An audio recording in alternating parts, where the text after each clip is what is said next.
Jasmine Washington stands frozen in the aisle of Flight 2187, tears streaming down her face as 200 strangers rise from their seats in unified protest. The flight attendant who downgraded her stutters into the intercom, begging everyone to sit down. Nobody moves. Before I continue this incredible story of courage in the face of discrimination, drop a comment telling me where you're watching from. Hit that like button and subscribe if you want more real stories about standing up against injustice. Now let's dive into what led to this powerful moment of solidarity at 30000 feet. Jasmine Washington tapped her pencil nervously against her notebook, her eyes fixed on the digital clock in her bedroom. 4:30 in the morning, and sleep had completely abandoned her hours ago. How could anyone possibly rest on the biggest day of their 16 years of existence? Tomorrow afternoon, she would stand before hundreds of environmental scientists and present her groundbreaking research on urban heat islands in predominantly black neighborhoods of Chicago. "Just breathe," she whispered to herself, running her fingers over the acceptance letter from the National Climate Research Conference. The prestigious invitation had arrived 3 months ago, triggering a whirlwind of preparation, late nights, and practice presentations in front of her bathroom mirror.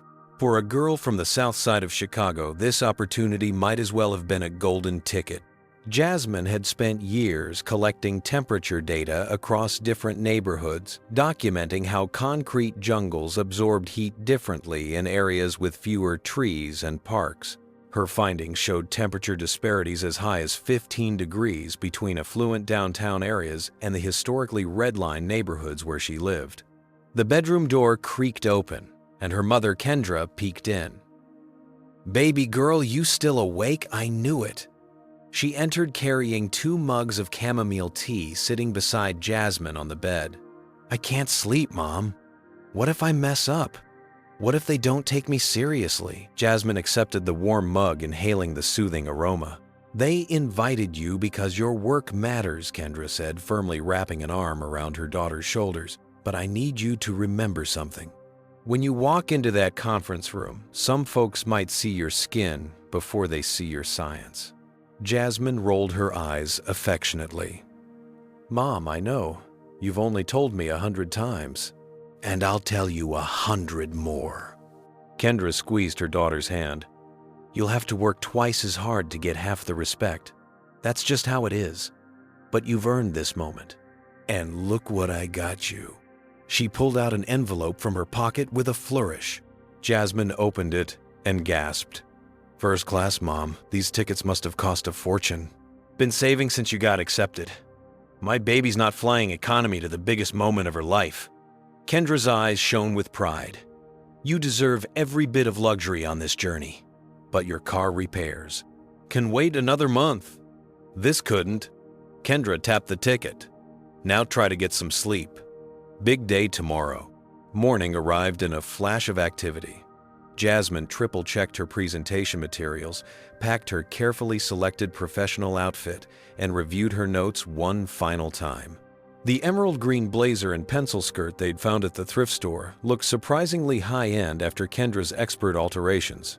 With her natural hair styled in a neat bun and minimal gold accessories, Jasmine looked years beyond her age. "Remember to speak clearly and make eye contact," Kendra reminded her as they embraced at the bus stop. "I'm sorry I couldn't get the day off to take you to the airport." "It's okay, Mom. I've got this." Jasmine tried to project confidence despite her fluttering nerves. "Text me when you land, and when you get to the hotel, and before your presentation." Kendra straightened Jasmine's collar with trembling hands. "I will, I promise." Jasmine hugged her mother tightly, inhaling her familiar scent of cocoa butter and vanilla. O'Hare International Airport buzzed with activity as Jasmine navigated her way through the massive terminals. She'd studied the airport map online for days, yet still felt momentarily overwhelmed by the sheer scale of the place. Following the signs carefully, she approached the check-in counter, ticket and ID ready in hand. "Good morning," the airline employee, a middle-aged man with kind eyes, greeted her. "San Francisco today." "Yes, sir." Jasmine handed over her documents, trying to appear like a seasoned traveler, despite this being her first flight ever. He typed rapidly, then looked up with a smile. "First class to San Francisco. Very nice. And what takes you to California today?" "I'm presenting research at the National Climate Research Conference," Jasmine replied, unable to keep the pride from her voice. "Impressive." He nodded appreciatively while printing her boarding pass. "These look like presentation materials. Would you like me to add a fragile tag to ensure they're handled carefully?" "Yes, please. Thank you so much." Jasmine felt a surge of gratitude for his thoughtfulness. With her boarding pass secured and security successfully navigated, Jasmine found her gate with 45 minutes to spare. She texted her mother to confirm everything was going smoothly, then reviewed her notes one last time. When boarding finally began, Jasmine waited for the first-class call, still hardly believing she would experience such luxury. As she stepped onto the plane, the cool air-conditioned cabin welcomed her. She followed the signs to first class and found her seat 2B, a spacious leather chair beside the window. "This is amazing," she whispered to herself as she settled in, running her fingers over the premium materials and extra legroom. A screen displayed her name, "Welcome, Miss Washington." For one perfect moment, everything felt right in her world. She belonged here. That feeling would not last long. Flight attendant Barbara Reynolds had worked for the airline for 28 years, and she prided herself on knowing exactly who belonged in first class: the well-dressed businessmen with their expensive watches, the celebrities hiding behind sunglasses, the wealthy older couples celebrating anniversaries. Not teenage girls traveling alone, especially not ones who looked like Jasmine Washington. Barbara's eyes narrowed the moment she spotted Jasmine settling into seat 2B. She approached with a practiced smile that didn't reach her eyes. "Ticket, please." Barbara extended her hand, despite having already greeted 6 other first-class passengers without requesting verification. Jasmine looked up momentarily confused. "Oh, sure." She pulled out her boarding pass and handed it over. Barbara examined the document with unusual scrutiny, turning it over and holding it up to the light as if checking for counterfeiting. "How did you come to be in first class today?" Her tone carried an unmistakable implication. "My mother bought the ticket for me," Jasmine replied, a flicker of unease spreading through her chest. "I'm going to a conference." Barbara returned the boarding pass but continued hovering. "We've had some computer errors with seat assignments lately." In seat 2, a businessman, Malcolm Turner, barely glanced up from his financial newspaper. At 45, Malcolm had flown over 1 million miles with the airline. The Chicago-based investment banker was more concerned with quarterly projections than the conversation beside him. 10 minutes later, as other passengers continued boarding, Barbara returned to Jasmine's seat. "May I see your ticket again?" she asked, louder this time. Jasmine felt her cheeks warming as nearby passengers glanced over. She produced the boarding pass again, maintaining her composure despite the growing knot in her stomach. Barbara frowned at the document. "There seems to be a problem with your seat assignment." "Is something wrong?" Jasmine asked, trying to keep her voice steady. The check-in agent didn't mention any issues. "Our system is showing seat 2B as needing to be available," Barbara said vaguely. "You'll need to move to economy." Malcolm Turner lowered his newspaper slightly, eyebrow raised, but remained silent. "There must be some mistake," Jasmine said, her heart beginning to race. "My mother purchased this ticket months ago, specifically because it was first class." Barbara's lips thinned. "Well, regardless of what your mother purchased, we need this seat for a priority passenger who will be boarding shortly." Jasmine gripped the armrests. "I don't understand. My boarding pass clearly shows seat 2B first class." Young lady Barbara's voice took on a sharper edge. "Do you belong in first class?" The question hung in the air, its meaning unmistakable. Several passengers nearby shifted uncomfortably, but no one intervened. Jasmine felt her throat tightening. Her mother's words echoed in her mind. "Some folks might see your skin before they see your science." She straightened her shoulders. "Yes, I belong here. I have a valid ticket for this seat." Barbara crossed her arms. "I need to make room for a priority passenger, and I've selected your seat." This isn't a negotiation. Can you explain what makes someone a priority passenger? Jasmine asked, fighting to keep her voice from trembling. I paid for first class, just like everyone else here. Your mother paid, Barbara corrected with a condescending smile. And airline policy gives me discretion over seating arrangements for operational needs. Malcolm Turner finally folded his newspaper, glancing between the two with growing discomfort but still choosing silence. Could I speak to your supervisor? Jasmine requested, remembering her mother's advice about always asking to speak to management when facing unfair treatment. Barbara's face hardened. I am the lead flight attendant on this aircraft. If you continue to be difficult, I'll have to involve the captain, which could result in your removal from this flight entirely. Now, would you prefer to move to economy voluntarily, or shall I call security to escort you? The threat landed like a physical blow. Jasmine thought about her presentation, the months of work, the scientists expecting her. Missing this flight wasn't an option. With her cheeks burning and tears threatening to spill, she made the only choice she could. I'll move, she whispered. Barbara's smile returned victorious. Smart decision. Gather your belongings quickly, please. We're on a schedule. As Jasmine collected her carry-on bag and presentation materials, not a single person in first class met her eyes. Malcolm Turner suddenly became intensely interested in the safety card in his seat pocket. A woman across the aisle adjusted her sleep mask. A couple pretended to be deep in conversation. The walk of shame had begun. 27 steps. That's how many it took for Jasmine to walk from the spacious luxury of first class to the cramped confines of economy. Each step felt heavier than the last as curious eyes tracked her movement down the aisle. Some passengers stared openly while others quickly averted their gaze when she looked their way, but Jasmine felt every glance like a physical touch. Excuse me, she whispered as she squeezed past a flight attendant distributing headphones. The young woman barely acknowledged her, continuing her task without pause. Barbara directed her to a middle seat in row 32, wedged between an older man already spilling into her space and a teenage boy with headphones blaring, music loud enough for everyone nearby to hear. The contrast between her original accommodation and this cramped space struck Jasmine like a slap.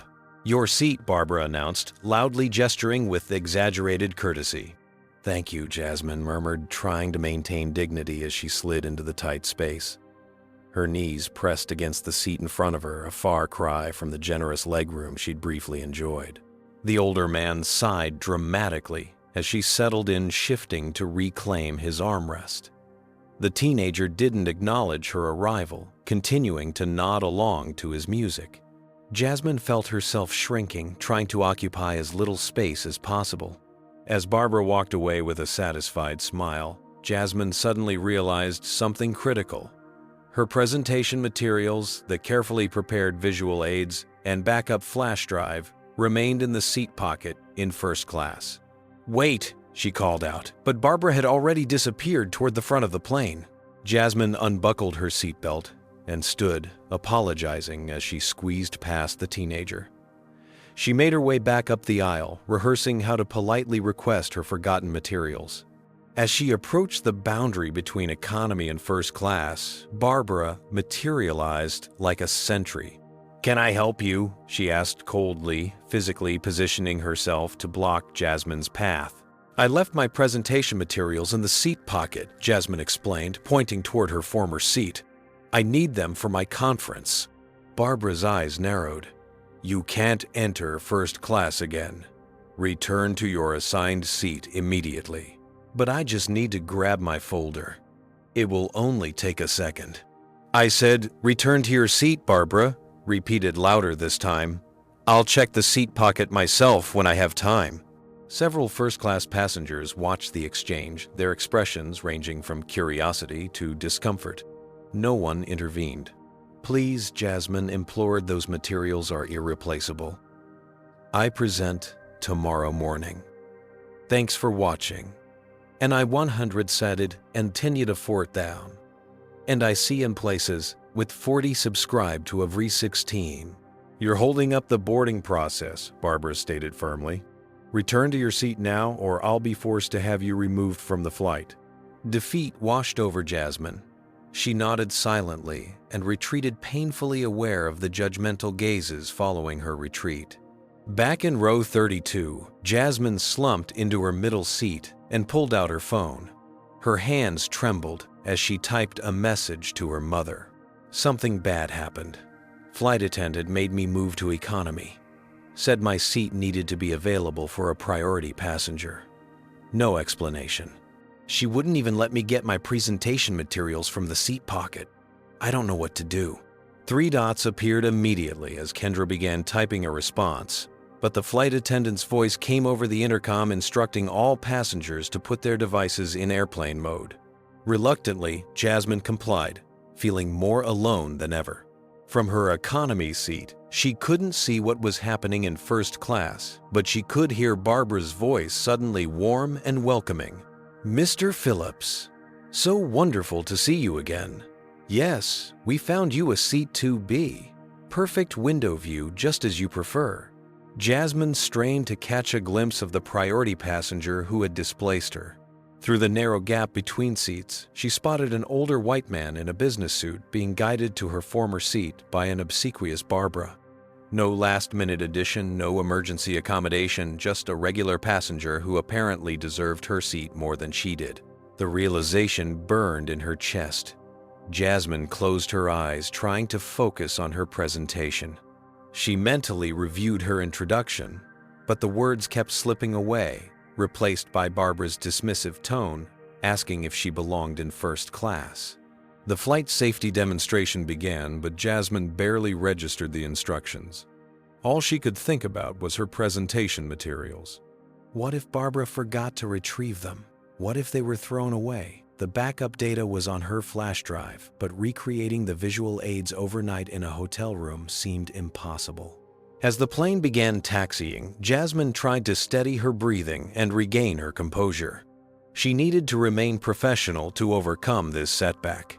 But the weight of injustice pressed down on her, making each breath more difficult than the last.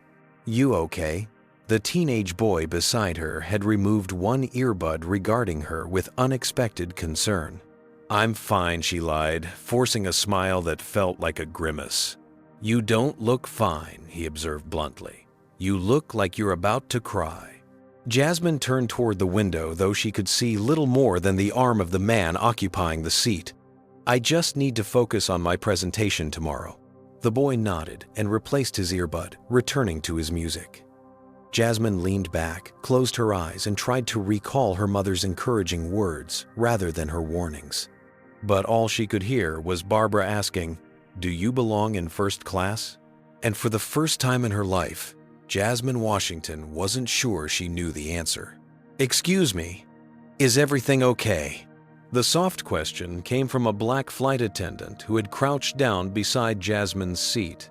Her name tag read Aaliyah Carter, and her eyes held genuine concern. Jasmine blinked back tears she hadn't realized were falling.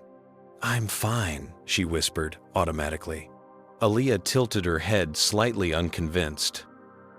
"Are you sure? You seem upset?" Something in the woman's gentle tone broke through Jasmine's attempt at stoicism. "I was originally seated in first class," she explained quietly. "The lead flight attendant made me move. She said they needed my seat for a priority passenger, but I don't understand why it had to be my seat specifically." Aaliyah's expression shifted almost imperceptibly. "I see. And did she give you any specific reason why your seat was selected?" Jasmine shook her head. "She just kept asking if I belonged in first class." A flash of recognition crossed Aaliyah's features. She glanced quickly toward the front of the plane before returning her attention to Jasmine. "I'm sorry that happened. What's your name?" "Jasmine Washington. I'm Aaliyah," she offered a reassuring smile. "Were you traveling with anything important? Any belongings still in first class?" "My presentation materials for a climate research conference tomorrow. They're in the seat pocket of 2B. I tried to get them, but she wouldn't let me back into first class." Aaliyah nodded. Let me see what I can do to help you, Jasmine. I'll be back soon. As Aaliyah moved toward first class, Jasmine felt a small flicker of hope. At least someone had acknowledged her situation. Meanwhile, in seat 2, a Malcolm Turner was experiencing growing discomfort with the situation he had witnessed. The businessman had initially tried to stay out of the confrontation, focusing on his financial reports. But Barbara's triumphant smile, as she escorted an older white executive to the seat next to him, had turned his stomach. "Welcome aboard, Mr. Phillips," Barbara had gushed. "So sorry about the confusion with your seat. Some people just don't understand airline policies." "No problem at all," Phillips had replied, settling into seat 2B, though I don't recall requesting a specific seat. "We always try to accommodate our frequent flyers," Barbara assured him with a conspiratorial wink. Malcolm shifted uncomfortably. After 30 minutes of pretending to read the same page of his report, he pressed the call button.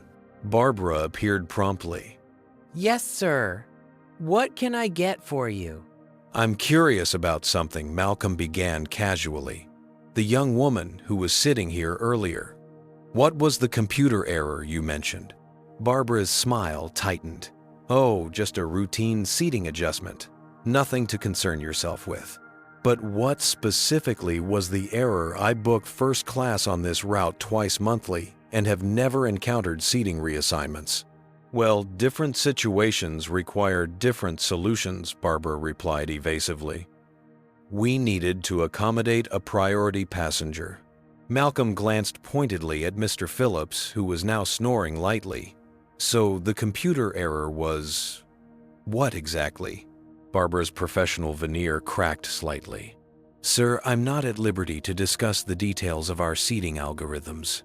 "That's interesting, because I'm a systems analyst for financial software." Malcolm lied smoothly, "and I'd be fascinated to learn about these algorithms that somehow identified only the black teenage girl as needing reassignment."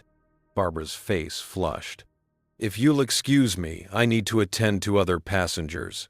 She turned sharply and walked away. Malcolm watched her retreat, then noticed several teenagers in economy class huddled around a phone, occasionally glancing toward first class with disapproving expressions. One of them, a girl with brightly colored hair, was typing furiously on her phone despite the airplane mode instructions. "That's the girl from that climate change TikTok," he overheard one teenager whisper to another. "Jasmine Washington. She's like super smart. Why'd they kick her out of first class?" "Because she's black," another responded matter-of-factly. "My mom says this happens all the time. People are already talking about it online." Malcolm felt a chill. This wasn't just an uncomfortable situation, it was potentially becoming a public relations disaster for the airline. And he had sat silently while it happened. As these revelations unfolded, Aaliyah had made her way to first class under the pretense of offering pre-flight beverages. She spotted Jasmine's presentation folder still tucked in the seat pocket of 2B. "Excuse me, sir," she addressed Mr. Phillips politely. "There seems to be some materials left behind by a previous passenger." "Oh," he blinked awake. "I hadn't noticed." Aaliyah retrieved the folder. "Thank you for your understanding." As she turned to leave, she overheard Barbara speaking to another crew member near the galley. "These people always try to sneak into first class," Barbara muttered. "Give them an inch, they'd take a mile. I wasn't about to let some scholarship case take up a premium seat when we could offer it to a real customer." Aaliyah froze the folder, clutched tightly in her hands. She had suspected Barbara's motivations, but hearing them, confirmed so blatantly, sent a surge of anger through her. Without acknowledging the comment, she continued back toward economy class, her mind racing with how to address the situation without jeopardizing her own position. When she returned to Jasmine's seat, she handed over the folder with a gentle smile. "Here you go. Everything seems to be intact." "Thank you so much," Jasmine breathed, clutching the materials to her chest. "You have no idea how important these are." "I have some sense," Aaliyah replied kindly. "National Climate Research Conference. Right, I saw the program in your folder." "That's incredibly impressive." Jasmine managed a small smile. "I've been working on this research for 3 years." Aaliyah glanced around before leaning closer. Jasmine, I want you to know that what happened wasn't right. I can't say more right now, but please know that not everyone on this crew shares the same perspectives. With that cryptic reassurance, Aaliyah continued her duties, leaving Jasmine to wonder if she had found an ally among the airline staff. As the flight reached cruising altitude, the subtle ripples of resistance continued to spread throughout the cabin. Malcolm Turner had made a crucial decision. He would not remain a passive bystander any longer. Have you ever witnessed discrimination and stayed silent? Comment number 1 if you think speaking up is always worth the risk.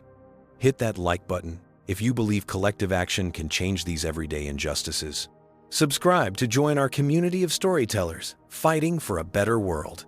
What do you think happens next in Jasmine's story? Will Malcolm step up or step back? Will Aaliyah risk her job to do what's right? And what about the teenagers who recognize Jasmine? Could they become unexpected allies? Stay tuned as this real-life drama at 30000 feet continues to unfold. Malcolm Turner had always considered himself a decent person. He donated to charities, mentored young professionals, and believed in meritocracy. But sitting in seat 2A, watching the empty presentation folder in the seat pocket beside him, he confronted an uncomfortable truth. Believing in fairness meant nothing if you stayed silent in the face of injustice. The businessman unbuckled his seatbelt and stood up, ignoring the seatbelt sign still illuminated above. He made his way purposefully toward the galley where Barbara was arranging drink service. "Excuse me, Malcolm," addressed her firmly. "I'd like to speak with you about what happened with the young woman you removed from first class." Barbara's smile turned cold. "Sir, please return to your seat. The seatbelt sign is still on." "I'm not returning to my seat until we discuss this situation," Malcolm replied, lowering his voice. "What you did was discriminatory. There was no computer error, was there?" Several nearby passengers turned their heads, attention caught by the confrontation brewing. "Sir," Barbara hissed, "this is not appropriate. You don't understand airline policies." "I understand discrimination when I see it," Malcolm countered. "That young woman had a valid first-class ticket. The only error was your judgment." Barbara's face flushed with anger. "If you continue disrupting this flight, I'll have the captain divert to the nearest airport and have you removed." "Go ahead," Malcolm challenged. "I'm sure the airline executives would love to explain to the media why they diverted a flight because a passenger questioned racial discrimination." Their escalating discussion caught the attention of other crew members, including Aaliyah, who approached cautiously. "Is everything all right?" she asked, looking between them. "Mr. Turner was just returning to his seat," Barbara stated firmly. "Actually, I was asking why a qualified passenger was removed from first class without cause," Malcolm corrected. "And I'm documenting this incident." He pulled out his phone and began typing notes. "Phones must be in airplane mode during flight," Barbara snapped. "Airplane mode prevents cellular transmission, not note-taking," Malcolm replied calmly, continuing to type. "I'm recording the time seat number and nature of the incident for my complaint to airline management." As this confrontation unfolded, the captain received word of a customer service situation in the cabin. The plane remained on the tarmac, its departure now delayed by 15 minutes as tensions escalated. Meanwhile, in economy class, the group of teenagers who had recognized Jasmine were surreptitiously using the plane's Wi-Fi, despite instructions to keep devices off. 17-year-old Riley Chen, an environmental science enthusiast with blue hair and over 50,000 TikTok followers, had recognized Jasmine immediately from her viral videos explaining urban heat islands. "This is complete BS," Riley whispered to her friends. "Jasmine Washington is basically famous in climate activism circles. She's presenting at NCRC tomorrow." "What are you doing?" her friend Zach asked as Riley pulled out her phone. "Starting a hashtag. Number Justice for Jasmine." Her fingers flew across the keyboard. "Airline just kicked a black climate scientist out of first class for no reason." "Racist flight attendant couldn't believe a young black woman belonged in first class." "Share this now."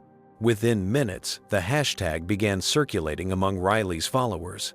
Passengers with access to Wi-Fi started receiving notifications as the story spread across social platforms. Jasmine, unaware of the social media storm brewing in her name, sat trying to review her presentation notes. The cramped space and emotional turmoil made concentration nearly impossible. She kept thinking about her mother's warnings, the pride they had both felt when purchasing the first-class ticket, and how quickly that joy had been stripped away. A notification buzzed on her phone which she had forgotten to put in airplane mode. It was a direct message from a stranger. "Are you the Jasmine Washington who got kicked out of first class? The internet is rallying for you. Number Justice for Jasmine is trending." Confused, Jasmine looked up and noticed several passengers glancing at her with expressions ranging from curiosity to sympathy. The realization that her humiliation had become public sent a fresh wave of anxiety through her. Back in first class, Aaliyah discreetly informed other crew members about what she had overheard Barbara say. Two flight attendants, Michael and Sophia, exchanged troubled glances. "She's been doing this for years," Michael whispered. "Remember that family she made moved to the back last month, said it was for weight distribution." "We can't keep covering for her," Sophia agreed. "This is wrong." As word spread among the crew, a subtle shift in allegiance began. Multiple attendants found excuses to check on Jasmine, offering her extra pillows, premium headphones, and special snacks, typically reserved for first class. The plane's delay stretched to 30 minutes. Passengers began to grumble, but many had now heard fragments of what had transpired. The narrative traveled through the cabin in whispers and text messages. "They kicked out a black teenager from first class. She's some kind of scientist or something." Apparently, there was no real reason. The attendant just didn't think she belonged there. Mr. Phillips, now fully awake in seat 2B, overheard enough to understand he had been used as a pretext. Visibly uncomfortable, he called Barbara over. "I didn't request a seat change," he stated plainly. "If this young woman had a legitimate ticket for this seat, I'd be happy to switch back." Barbara's professional mask slipped for a moment. "Sir, that's not possible. We've already resolved the seating arrangement." "It doesn't sound resolved to me," Mr. Phillips pressed. "It sounds like you made an arbitrary decision based on questionable criteria." The situation had reached a tipping point.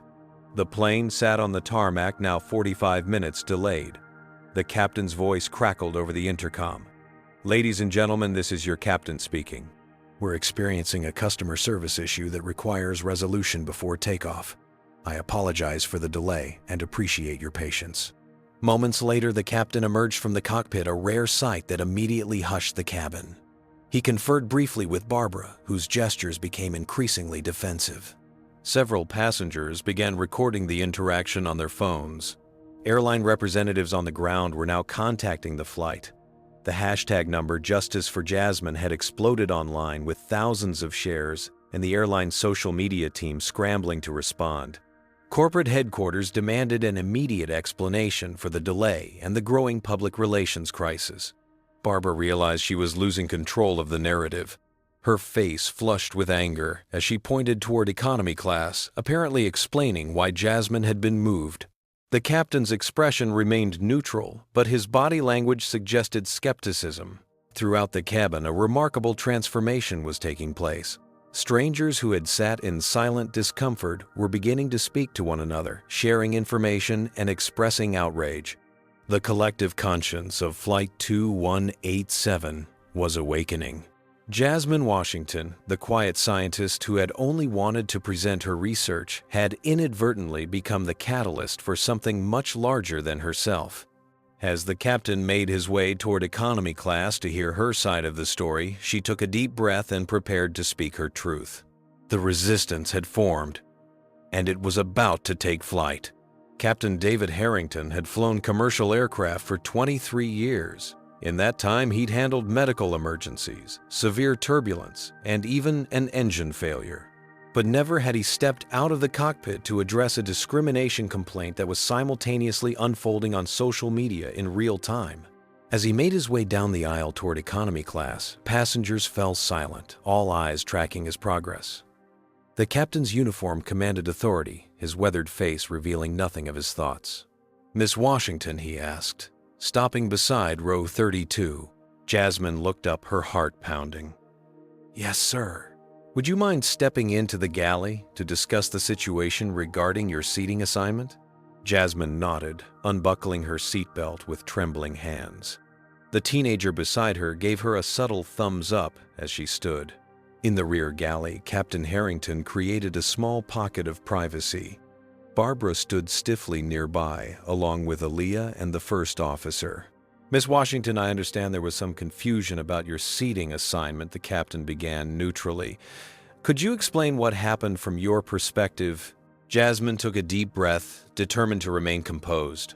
I had a first-class ticket for Seat 2B purchased months ago by my mother. After boarding and settling in flight attendant, Reynolds told me there was a computer error and I needed to move to economy. When I asked for clarification, she questioned whether I belonged in first class and threatened to have me removed from the flight if I didn't comply. She was disrupting the boarding process, Barbara interjected, and we needed to accommodate a priority passenger. I didn't interrupt you, Miss Reynolds, the captain said firmly. Please extend the same courtesy. He turned back to Jasmine. Continue, Miss Washington. She wouldn't let me retrieve my presentation materials for my original seat, Jasmine added. I'm presenting research at the National Climate Research Conference tomorrow morning, and those materials are essential. The first officer spoke up. Captain, we've received word from headquarters. The situation has attracted significant attention online. The hashtag number Justice for Jasmine is trending nationally. Barbara paled visibly. That's absurd. I was following standard protocol for seating reassignments. What specific protocol? Aaliyah asked, breaking her silence. Because in 3 years with this airline, I've never seen a first-class passenger with a valid ticket move to economy without overbooking or equipment changes.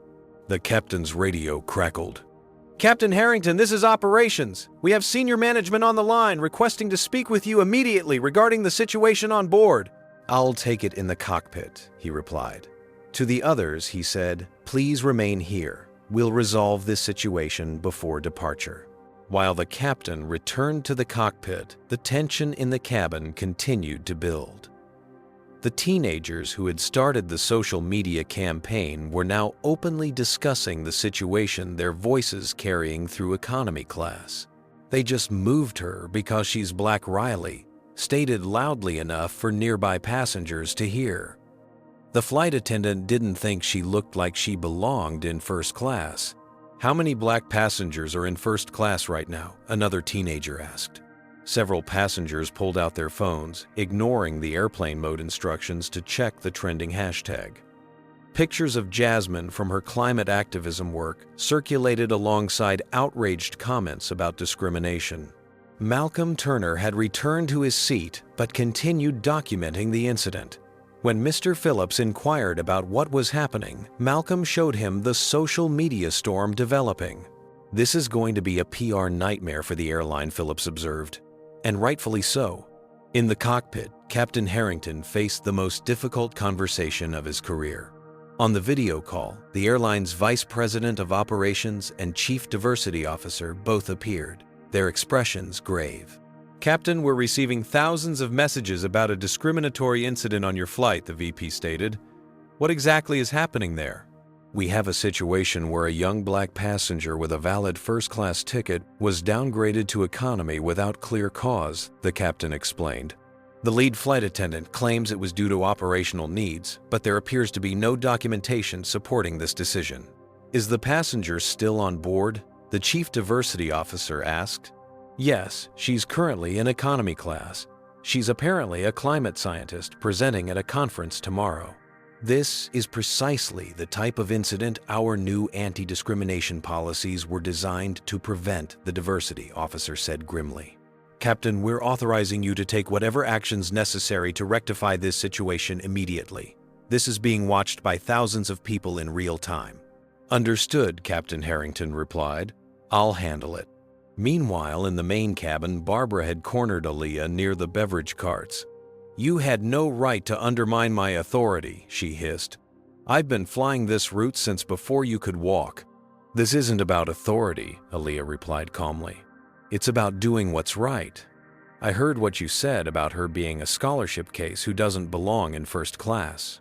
Barbara's face contorted with anger. "You're making a career-ending mistake." "I don't think I am," Aaliyah countered, noticing several passengers openly recording their conversation on phones. When Captain Harrington returned to the cabin, the atmosphere had reached a boiling point. Passengers were openly discussing the situation, with many expressing outrage. The group of teenagers had moved to surround Jasmine protectively, offering support. "Attention everyone," the captain announced, his voice carrying through the cabin without the intercom. "I need to speak with Miss Washington and Miss Reynolds." As Jasmine made her way forward, passengers reached out to touch her arm or shoulder in solidarity. Barbara followed stiffly behind, her expression thunderous. In the first-class galley, now crowded with the captain, first officer, both flight attendants, and Jasmine, the final confrontation began. "After consulting with airline management and reviewing our policies, I've determined that Miss Washington should be returned to her original seat in first class," the captain stated firmly. "Captain, with all due respect," Barbara began. "This is not open for discussion," he interrupted. Miss Washington had a valid ticket for seat 2B. There was no computer error, no equipment change, and no legitimate operational reason for her reassignment. "I was using my discretion as lead flight attendant," Barbara insisted. "Your discretion does not extend to making decisions that could be perceived as discriminatory," the captain replied. "Miss Washington will return to first class immediately, with our sincere apologies." "And if I refuse to serve her?" Barbara challenged. The captain's expression hardened. "Then you'll be violating company policy and creating a hostile environment, Miss Reynolds. I don't think you want to add insubordination to this situation." Jasmine stood silently, processing the vindication she felt at having her experience acknowledged, mixed with lingering hurt from the humiliation she had endured. "Miss Washington," the captain turned to her, his tone softening. "On behalf of the airline, I apologize for this incident. Would you prefer to return to your original seat in first class?" Before she could answer, the confrontation took an unexpected turn. "Miss Washington's seat is ready for her immediate return," Captain Harrington announced as he escorted Jasmine back toward first class. The cabin had fallen silent, every passenger watching the procession. As they reached the boundary between cabins, Barbara stepped forward, blocking their path. "Captain, I must formally protest this decision. It undermines crew authority and rewards disruptive behavior." "Step aside." "Miss Reynolds," the captain ordered quietly. "I have worked for this airline for 28 years. Barbara declared loud enough for everyone to hear. "I know how to maintain order and appropriate standards on my flights." "Miss Reynolds," the captain's voice remained calm, but took on a steely edge. "This is your final warning to resume your duties professionally." Throughout the cabin, passengers exchanged glances. The teenagers who had started the social media campaign watched wide-eyed as the drama unfolded. Malcolm Turner stood from his first-class seat, arms crossed, a silent sentinel, observing justice being served. Jasmine, caught in the middle of this confrontation, felt a complex wave of emotions. Part of her wanted to retreat, to escape the spotlight, and just get through this flight. Another part understood that this moment was larger than her personal comfort. "I apologize for any inconvenience," Jasmine addressed the cabin with remarkable poise. "I just want to get to my conference and present my research." Something about her dignity in the face of such blatant mistreatment touched a collective nerve. A passenger in row 12, an elderly woman with silver hair, slowly rose to her feet. "I won't sit down until this young lady is back in her rightful seat," she announced. A businessman 3 rows behind her stood as well. "Neither will I." Like a wave, passengers began standing, one after another, a silent protest spreading from economy through premium economy. "What is happening?" Barbara demanded, looking around in disbelief. A teenage girl with blue hair, Riley, the one who had started the hashtag, stood on her armrest to be seen. "We're not sitting down until Jasmine gets her first-class seat back and receives a proper apology." The captain, witnessing this unprecedented display of solidarity, stepped aside to consult with the first officer. Meanwhile, Barbara grabbed the intercom handset. "Attention passengers, this is your lead flight attendant speaking. Federal aviation regulations require all passengers to be seated with seatbelts fastened before takeoff. Please return to your seats immediately. Not a single passenger moved. If anything, more stood up, the protest now, including nearly half the cabin. This is ridiculous. Barbara sputtered into the intercom. You're delaying the flight for everyone. Actually called out a man.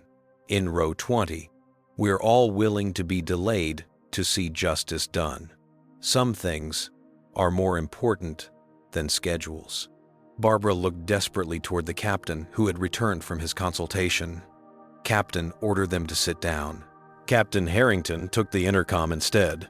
Ladies and gentlemen, I appreciate your show of support. To expedite our departure, I'm officially reinstating Miss Washington to her original seat 2B in first class. A cheer erupted throughout the cabin. Barbara's face flushed crimson. Furthermore, the captain continued, I've just spoken with airline management via video conference. They are watching this situation closely and have authorized me to make appropriate staffing adjustments to ensure a comfortable flight for all passengers. The implication hung in the air as Barbara realized her position was in jeopardy. This is outrageous, she hissed. You can't let passengers dictate crew assignments. While this standoff continued, airline executives were indeed watching via video link from the cockpit. The social media firestorm had reached their attention, with number Justice for Jasmine now trending in multiple countries and the airline's stock price beginning to fluctuate in after-hours trading.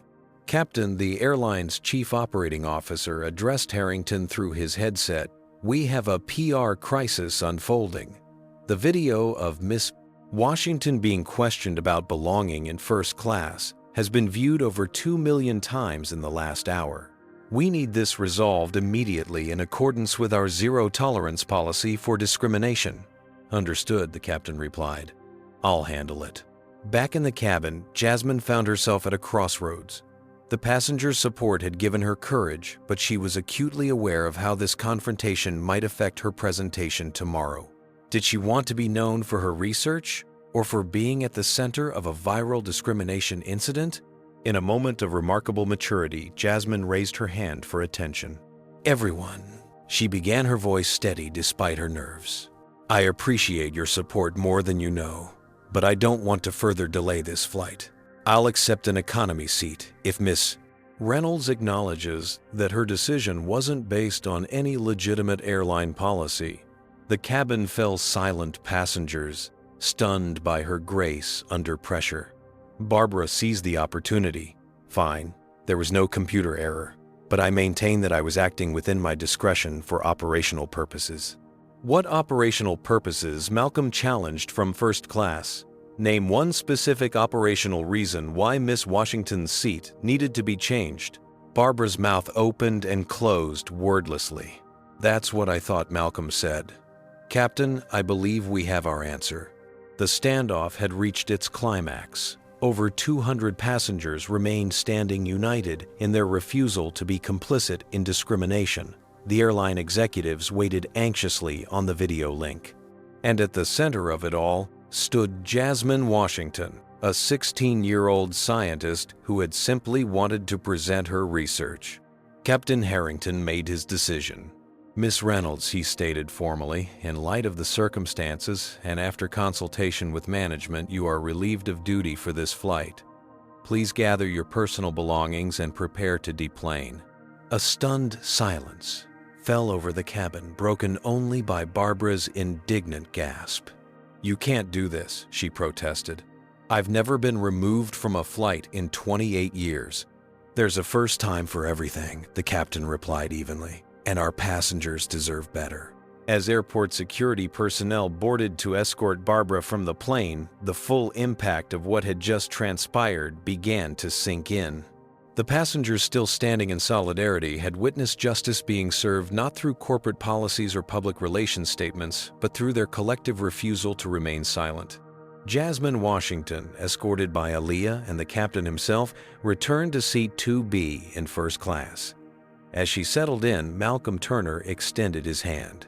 I apologize for not speaking up sooner, he said quietly. Sometimes we see injustice and hesitate, thinking it's not our place to intervene. "Thank you for eventually finding your voice," Jasmine replied with a maturity beyond her years. Throughout the cabin, passengers finally returned to their seats, the tension dissolving into a shared sense of accomplishment. The flight, delayed by 2 hours, finally began its taxi toward the runway. For Jasmine, the journey had already transformed her in ways she couldn't yet fully comprehend. As the plane accelerated down the runway, she opened her presentation folder and found a note Aaliyah had slipped inside. "Your voice matters. Your presence matters. Your research matters. Never let anyone tell you where you belong." With tears blurring her vision, Jasmine watched Chicago disappear beneath the clouds, carrying with her not just her research on environmental justice, but a powerful lived experience of social justice in action. The captain's voice crackled through the cabin as Flight 2187 reached cruising altitude. "Ladies and gentlemen, we've reached 33,000 feet. The flight time to San Francisco will be approximately 4 hours and 15 minutes. I want to personally thank you for your patience during our delayed departure. Sometimes doing the right thing takes time." A smattering of applause followed his announcement. Throughout the plane, an unusual sense of camaraderie had developed among passengers who had just hours ago been strangers. Flight attendants moved through the aisles with renewed purpose, their smiles more genuine, their service more attentive. In the cockpit, Captain Harrington completed his post-takeoff checklist and removed his headset momentarily. The decision to remove Barbara from the flight had not been made lightly, but in his 23 years of flying, he had never witnessed such a clear case of discriminatory treatment. Operations is still dealing with the fallout, the first officer informed him, reviewing messages on the company communication system. Corporate Communications has issued a statement saying the airline has zero tolerance for discrimination and is conducting a full investigation. "Good," the captain nodded. "It's about time we backed up those policies with action." Meanwhile, in seat 2B, Jasmine sat with her presentation notes open but untouched. The emotional roller coaster of the past few hours had left her drained yet strangely energized. Beside her, Malcolm Turner closed his laptop and turned toward her. "So climate research," he began conversationally. "What's your focus area?" Grateful for the normal interaction, Jasmine explained her work on urban heat islands and their disproportionate impact on minority communities in Chicago. Malcolm listened with genuine interest, impressed by her knowledge and passion. "I feel I should apologize," he said when she finished. "When I first saw what was happening, I stayed silent. I told myself it wasn't my business." "Many people did," Jasmine replied, without accusation. "It's easier not to get involved." "That's no excuse," Malcolm said firmly. "I've spent my career believing that merit is all that matters, that if you work hard enough, barriers don't exist." Today was educational. Jasmine nodded thoughtfully. "My mother always says that racism isn't just about people who actively hate. It's also about those who see injustice and decide it's not their problem." "Your mother sounds wise," Malcolm acknowledged. "I won't make that mistake again." Their conversation was interrupted by Aaliyah approaching with the drink cart. "Can I get you anything? All beverages are complimentary today in first class." "Water would be great, thank you," Jasmine replied. As Aaliyah poured the water, she leaned closer to Jasmine. "Just so you know, headquarters is in full damage control mode. Number Justice for Jasmine is the top trending hashtag nationwide. The CEO has personally requested a briefing." Jasmine's eyes widened. "I never wanted all this attention." "Sometimes we don't choose our moments," Aaliyah said wisely. "They choose us." After Aaliyah moved on, Jasmine pulled out her phone, now permitted in airplane mode, and found hundreds of notifications flooding her social media accounts. The teenage activists led by Riley with the blue hair had transformed a single incident of discrimination into a movement.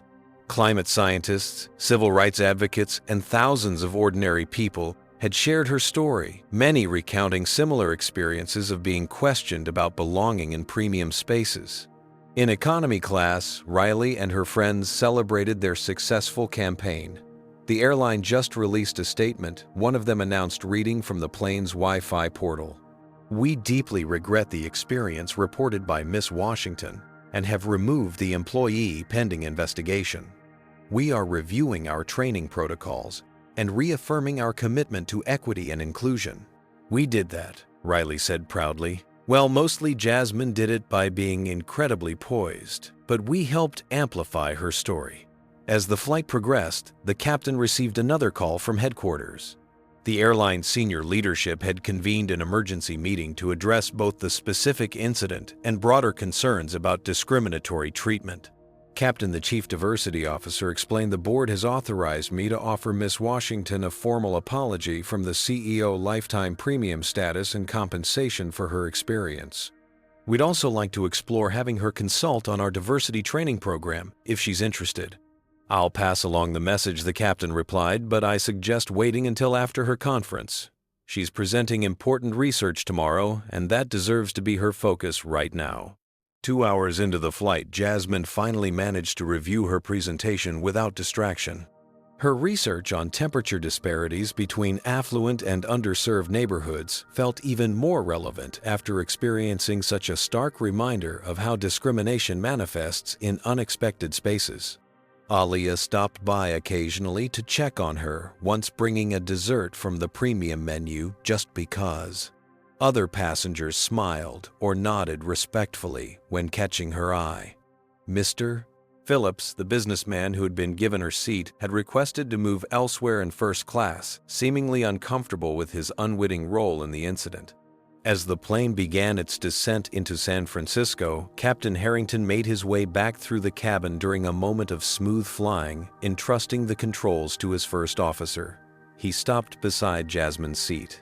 "Miss Washington, I wanted to personally ensure you were comfortable for the remainder of our flight," he said.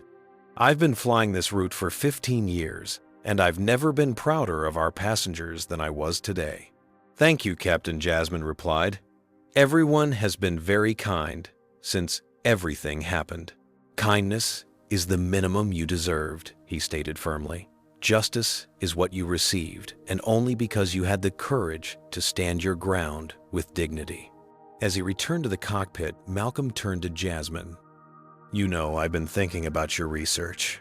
My investment firm has been looking to expand our environmental, social, and governance portfolio. Would you be interested in an internship next summer? We could use someone with your perspective." Jasmine's eyes widened. "Are you serious? That would be incredible." "Completely serious," Malcolm confirmed, handing her his business card. "Send me your information after your presentation. And speaking of which, would you like to practice? I'd be happy to listen." For the remainder of the descent, Jasmine delivered a condensed version of her presentation on urban heat islands, gaining confidence with each slide. Malcolm asked insightful questions, helping her anticipate potential challenges from the audience. As the plane touched down at San Francisco International Airport, an announcement came over the intercom. "Ladies and gentlemen, welcome to San Francisco. Local time is 2:45 p.m. with clear skies and temperatures in the mid-70s. Please remain seated until we reach the gate.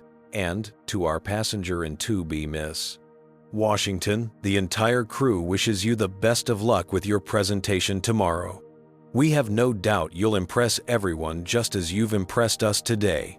Spontaneous applause erupted throughout the cabin. Jasmine blushed, overwhelmed by the support but also filled with a newfound sense of purpose.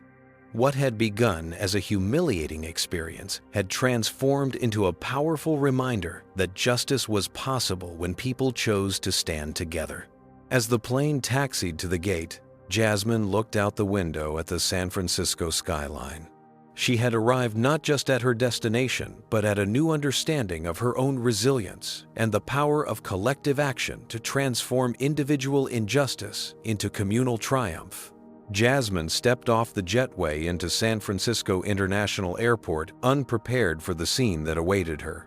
A small crowd had gathered near the gate: environmental activists, local news reporters, and airline representatives. Camera flashes momentarily blinded her as she emerged. "Miss Washington, How do you feel about becoming the face of the number Justice for Jasmine movement? Can you comment on the airline's response to the discrimination you faced? Are you planning to take legal action?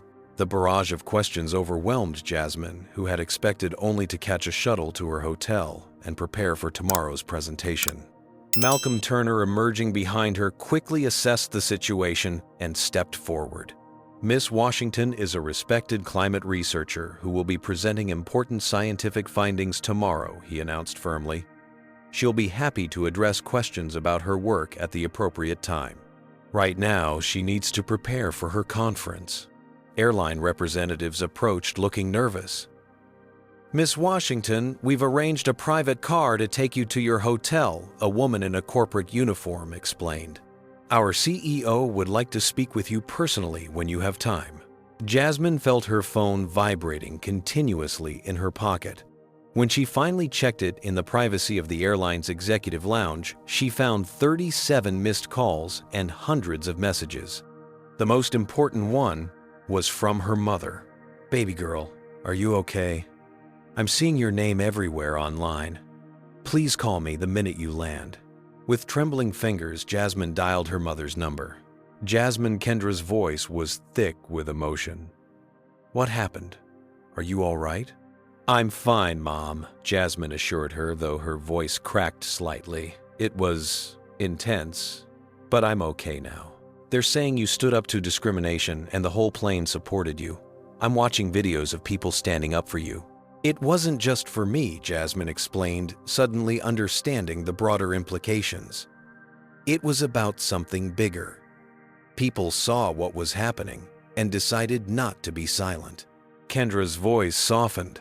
That's exactly what we need more of in this world.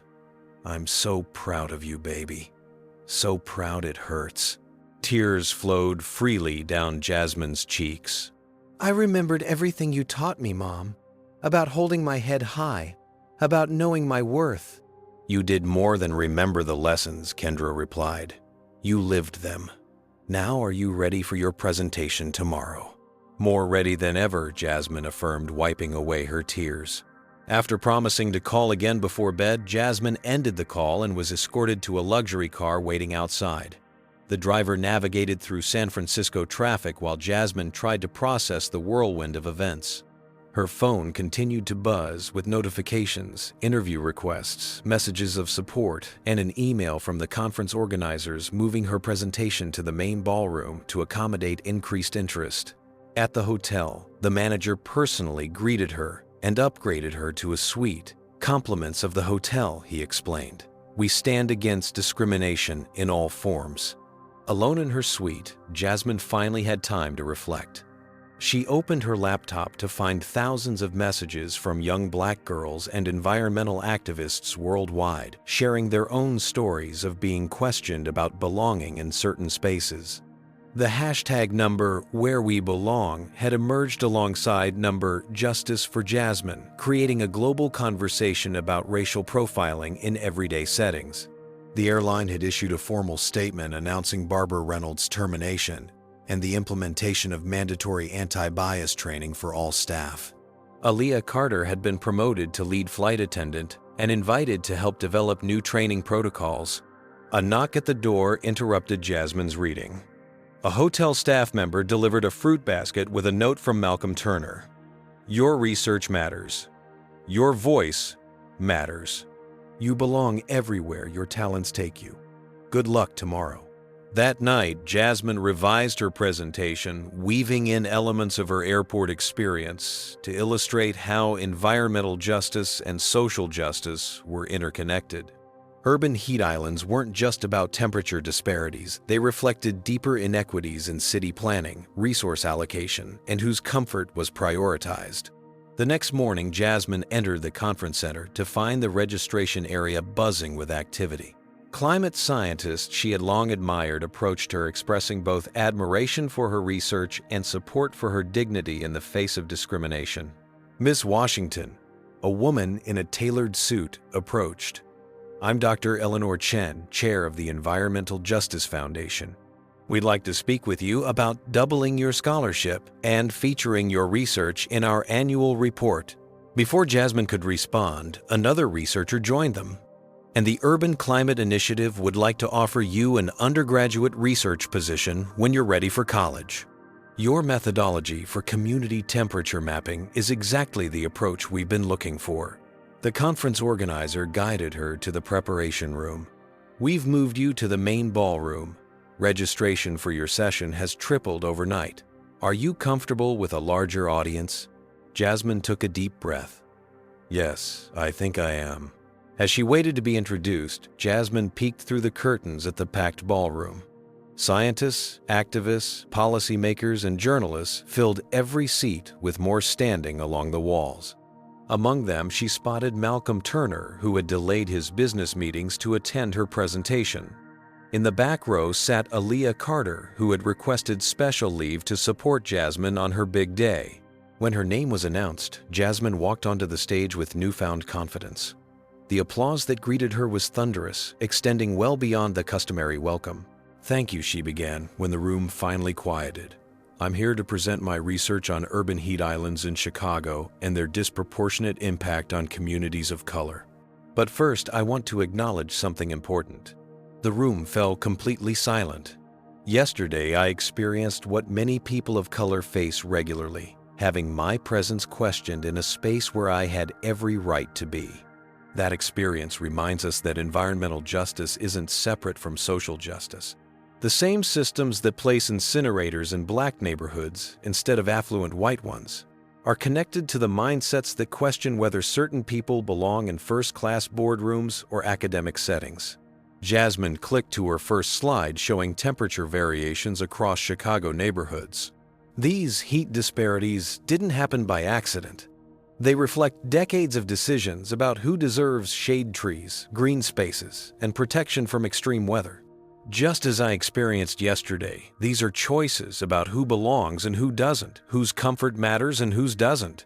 For the next 45 minutes, Jasmine delivered a presentation that seamlessly connected data with lived experience science with social context. When she finished, the standing ovation lasted nearly 2 minutes. The Q&A session that followed was rigorous but respectful, with prominent scientists engaging deeply with her methodology and findings. Several researchers approached afterward to discuss collaboration opportunities. A publisher asked if she'd consider adapting her research into a book for general audiences. As the conference continued, Jasmine's experience evolved from a single incident of discrimination into a catalyst for meaningful change. The airline announced a comprehensive review of its customer service policies, with Jasmine invited to consult on their training programs. News outlets featured stories examining how racial bias manifests in premium travel spaces, sparking wider conversations about belonging and exclusion. Malcolm Turner followed through on his offer, creating a paid summer internship focused on environmental justice investments. "Your perspective is exactly what our industry needs," he told her. "Sometimes it takes a moment like what happened on that plane to make us see our blind spots." Aaliyah Carter's promotion became permanent, and she implemented a mentorship program for younger flight attendants of color. "What happened with you changed how I see my responsibility," she told Jasmine over coffee during the conference. "It's not enough to privately disagree with discrimination. We have to actively counter it." 6 months later, Jasmine Washington stood at a podium in Chicago addressing the inaugural meeting of the Urban Climate Equity Initiative, a foundation she had created using the settlement funds from the airline and matching donations from corporate sponsors. The program would provide research opportunities for minority students interested in environmental justice. What began as a humiliating experience became a movement, she told the audience of students, scientists, and community activists. "Not because I did anything extraordinary, but because ordinary people decided that injustice in their presence required their response." In the front row, Kendra Washington watched her daughter with eyes shining with tears of pride. Behind her sat Malcolm Turner and Aaliyah Carter, who had become ongoing mentors and friends. Riley and her teenage activists had transformed their social media campaign into a nationwide student network, documenting instances of discrimination and organizing collective responses. Captain Harrington, now serving on the airline's Diversity and Inclusion Advisory Board, nodded appreciatively from his seat near the back. The passengers of Flight 2187 had dispersed back to their separate lives, but many had shared how that day changed their approach to witnessing injustice. As Jasmine concluded her speech, she reflected on how a single moment of being questioned about where she belonged had transformed into a powerful affirmation of exactly where she was meant to be. The path from victim to advocate hadn't been easy, but it had revealed a profound truth. Real change happens when people recognize that justice isn't just about policies and statements. It's about everyday people making the choice to stand up even when staying seated would be easier. The question isn't whether we belong in first-class prestigious universities or executive boardrooms, she concluded. The question is whether we'll build a society where nobody's humanity is up for debate. That journey begins not with grand gestures, but with each of us refusing to stay silent when we see someone's dignity being violated. The applause that followed wasn't just for Jasmine. It was for everyone who had ever stood up in an airplane aisle, spoken up in a meeting room, or refused to accept that some people don't belong in certain spaces. It was for the power of collective action to transform individual humiliation into communal triumph. Jasmine's story teaches us that meaningful change often begins with a single person refusing to accept injustice. While discrimination persists in everyday spaces, collective action has remarkable power to transform these experiences. When the passengers on Flight 2187 stood up together, they demonstrated how solidarity can overcome institutional bias. The story also reveals how silence enables discrimination to flourish.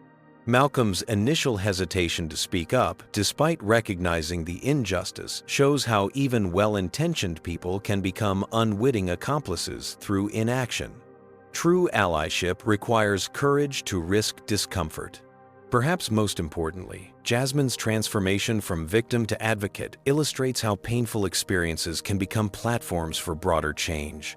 By connecting her personal humiliation to systemic issues in her climate research, she created a more powerful message about who belongs in which spaces.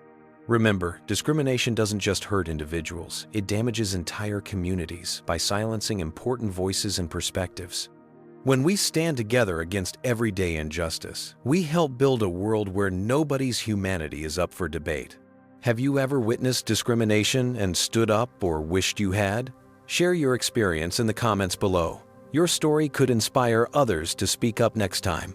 Don't forget to hit that subscribe button for more powerful racism stories that challenge us to be better allies and advocates. Like this video if Jasmine's courage resonated with you, and share it with someone who needs this message of hope and solidarity. Thank you for watching, and remember, justice isn't just about policies. It's about everyday people making the choice to stand up even when staying seated would be easier.